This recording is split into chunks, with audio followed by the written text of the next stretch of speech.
salaadu waa waajib jamaaca inaad ku gudataa baana fiican oo jamaacaadka xaadirto inaad dadka baryinna waa waajib oo aad xoogsato ummaddu inay faa'id soo saarto dheeraad inay soo saartaana waa wax loo baahan yahay haddii aynu idhaahno ummadoo dhammi ha wardido wardiga ha qaadato ha wardido haye inta ugu yara lagu noolaan karo un markaad soo qabato fadhiiso oo dadku marka ayuu cilmiga yaan dhakhtar la baran oo yaan falag la baran oo yaan xisaab la baran oo yaan handasa la baran oo yaan chemistry la baran oo yaan physics la baran waxaasoo dhami waa adduunka faanigaa bay ku tacalluqaan haye natiijadu maxay noqonaysaa waxaa soo baxaysa ummad dhammaanteed foqora ah dhammaanteed jaahilka aan nolosha adduun say u maamusho dhammaanteed bugta oo wax daweeye aan loo haynin yacni waa dadka ku dul nool parasites baa soo baxaya dad bashariyada kale ku dul nool waxa loo baahan yahay wuxuu weeyaan waaciddu lahum mastata'tum min quwwatin wa min ribaat alkhayl turhibuuna bihi caduwa allahi wa caduwakum baa layidhi wakayfa tucud haddaad jahl iyo baqa idin wada hayo kayfa tucud haddaad jahl iyo faqri uu ku wada hayo saasha isweydiinta le waxa weeyaan marka nooca haddii loo noolaado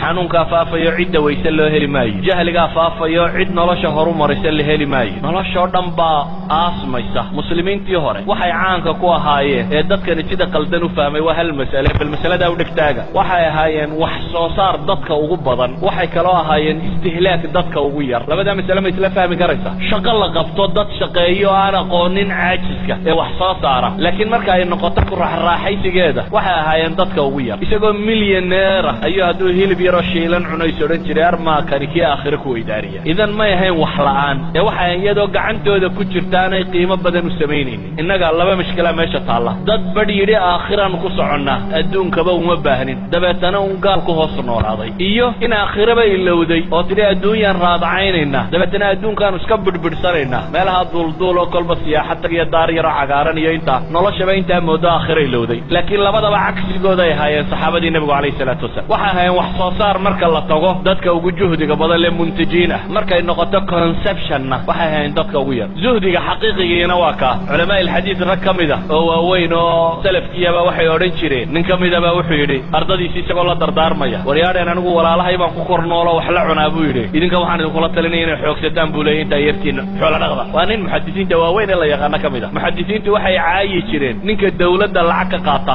amase xadiidka ku xoogsada muxadisiinta qaar baa jiray aan lacag ba haysanin deetana waxay odhan jireen idiin sheegi mayna xadiidka idinka waxna siiya mooyaane marka lacag la siiyo ayayna xadiidka sheegi jireen marka ahlulxadiidku markay ka warramayaan raggay maagaan bay ku jiraan oo yidhahdaan xadiidkoodii bay ku xoogsadeen idan waxay nici jireen xataa inay diintu wadiifo ka noqoto walaa professor baan ahay walaa ustaad baan ahay walaa waxa kan baan ahay malihi ma banaana laakiin waxa aan tilmaamaya iyaga aragtidooda waxay ahayd inuu wixiisana xoogsado cidina aanay u manno sheegan markaa laa dawlad walaa shicib walaa qofna aanu u manno sheegan isagoo gacantiisa wixiisa ku haysta inuu isagu wax sheego haddana isagu inuu dadka u manno sheegto oo cilmigiisa uu aakhiro iyo ajar ku helo mu'minka xaqa ahi markaa waxa weeyaan waa adduunka ka intaajkiisa iyo wax soo saarkiisa uu ugu sarreeyo istihlaagiisa iyo qooqiisuna uu ugu yar yahay oo haddaa see la odhanaya xoolaha badana la shaqaynaya islaamkiisa iyo diintiisa iyo dadnimadiisa ku horumarinaya masaajidaynu maanta raadacaynayna waxaynoo dhisaynu lahanay waayo waxaynu soo saarrayba waynu cun ama muntajiin baynan ahayn ama mustahlikiin baynu nahay labadubana waa waxaan fiicnay muntij noqo mustahlikna ha noqonin wax soo saar waxna hay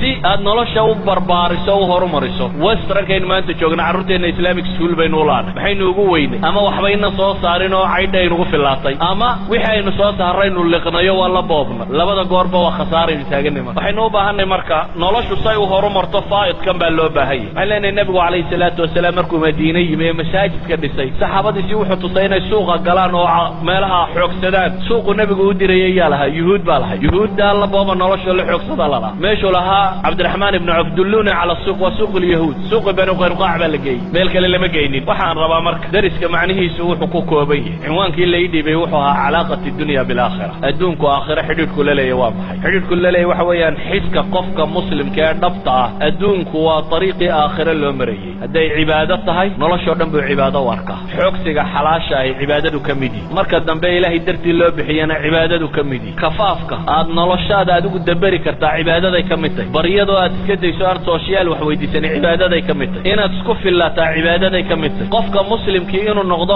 moodhal lagu daydo cibaadaday ka mid tahay qudwa xasana inaad noqotaa cibaadaday ka mid tahay in marka tusaale lasoo qaadanayo aad adigu noqoto qofka moodhalka xumaha loo qaatee caydha ku nooli diinyariday ka mid tahay bal dadkii aan rabay inaynu moodhal u noqonno hadday iyagii adiga ku yasaan waa diin yari haddaynu inagu noqonno dadkaba dadka diinta ka hor taagan idan waxaan rabaa inaynu u fahmno waxa weeyaan adduunka ha jeclaanin gacantaada ha galo laakiin yuu qalbigaaga geli adduunkuna ha noqdo ariiqa aakhire lagu gaadho wallahu aclamu billahi tawfiiq wasalaamu calaykum